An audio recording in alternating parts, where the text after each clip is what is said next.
Қалам мен Лаухының жаралуы қиссасы. Тауыс бейнелі толықсып тұрған нұрдың денесінен 124 мың тамшы үзіліп түсіп, олардан сол мезетте 124 мың пайғамбардың рухы жаралғаннан кейін, тауыстың оң көзінен 2 тамшы тамды. Одан лаухы мен қалам жаратылды. Тәңірісі қаламға жаз деп бұйырды. Әуелден ақырға дейін болатын оқиғаны лаухыдағы тағдыр тақтасына тіздірді. Оған лаухы махфуз деп ат берді. Қалам айнадай жарқырап тұрған тағдыр тақтасына ең бірінші бисмиллах Мұхамбет деп жазды. Жазып болып, бұл кімнің есімі? Деді. Жаббар хақ, ей қалам, әдепті бол. Бұл есімді ерекше құрметпен айтуды бұйырамын. Мұхамбеттің нұры болмаса сен жаралмас едің. Менің сырларыма қанығып, нұрыма шомылып, махаббатыма суарылмас едің. Оған құрмет көрсет және салауат айт, деді. Сол кезде қалам өзінің әдепсіздігіне ұялып, 1000 жыл бойы қорқыныштан дірілдеп, жаза алмай тұрып қалды. 1000 жылдан соң барып, Мұхамбеттің қасына салауатты қосып жазды. Осыдан бастап, Мұхамбет пайғамбардың аты аталса, салауат қоса жолданатын парыз шықты. Сосын Жаббар хақ қаламға, ей қалам, барлық пайғамбардың үмбетінің болашақ тағдырын жаз, деп бұйырды. Қалам жаза бастады. Тәңірі тағала айтты. Бірінші адам пайғамбардың үмбетінен бастап жаз. Кімде-кім жақын бауырын сүйетін болса, оны жәннат бақшама кіргіземін.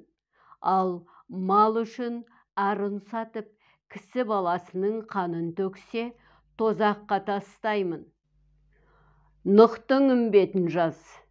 Кім оның насихатын тыңдап, ар-ожданды биік ұстанса, пейіштен орын сайлаймын. Ал азғындыққа салынып, ар-иманын саудаға салса, тозағым дайын.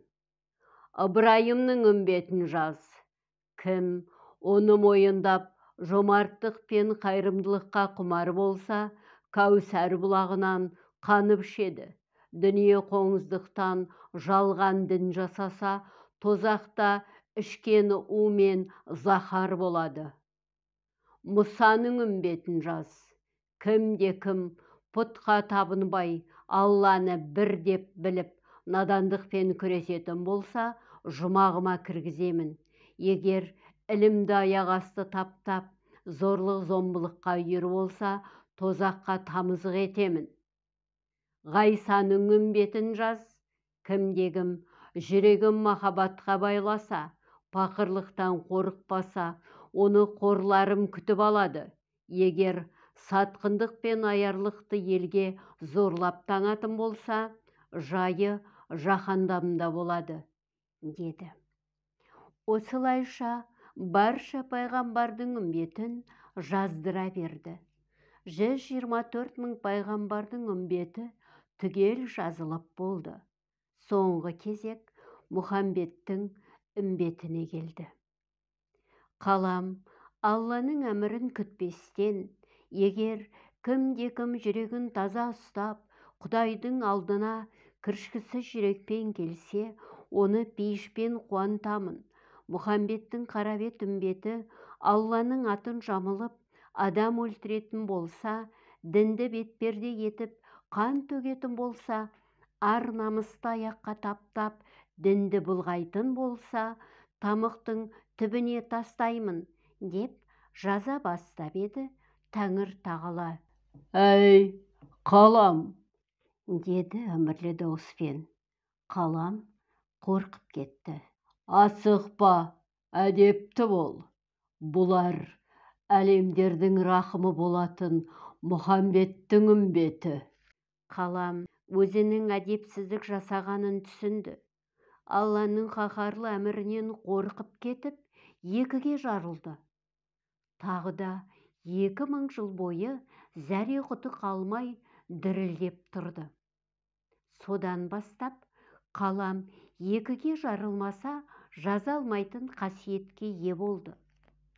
Ол есін жиған соң, «Уа, жасаған ем, не деп жазайын?» деді. Құдай тағала: «Мұхаммедтің үмбеті ең қиын кезеңде өмір сүреді. Ол кезде дін ұстаған шоғыстағанмен бірдей болады. Ұстаса қолы күйеді, тастаса иманы кетеді.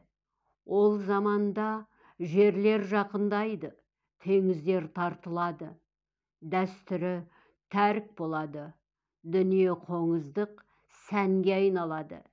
Бүкіл бұзық пен қызық жердің бетіне шығады. Дүние бұрын соңды болмаған әлем-жәлем қызыл-жасыл түрге енеді. Ол кезде уақыт 3 есеге қысқарады. Адамдар құлшылыққа уақыт таппай қиналады.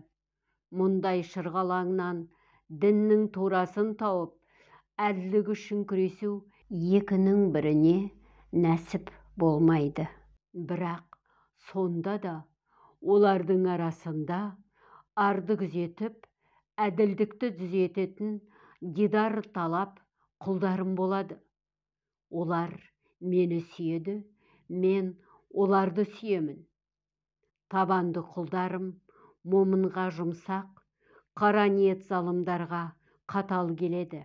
Елдің өсек аяңынан қорықпай, хақтың ілімін таратуға тырыса береді. Оларға пейіштен де бөлек артықша нығметім бар. Ол менің дидарым. Қияметте менің дидарымнан асқан қызық та нығмет те болмайды. Қалам аса ілтипатпен жазып жатты. Заманның қыспағынан ғапылдыққа бой алдырған Мұхаммедтің үмбеті көп болады. Оларға Мұхаммедтің шапағатшы нығметін нәсіп етемін. Себебі мен әділетті Құдаймын.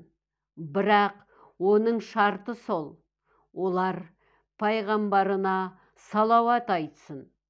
Мұхаммедті өзінің туған ата-анасынан да артық жақсы көретін дәрежеге жетсін.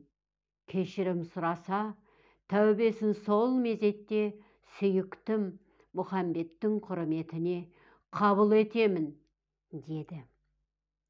Сол кезде болашақ үмбетінің қиын тағдырын біліп тұрған пайғамбардың нұры Алланың шапағат нығметін естігенде ерекше шаттанып, «Уа жаратқан, мен ризамын», деді, емірене тіл қатып.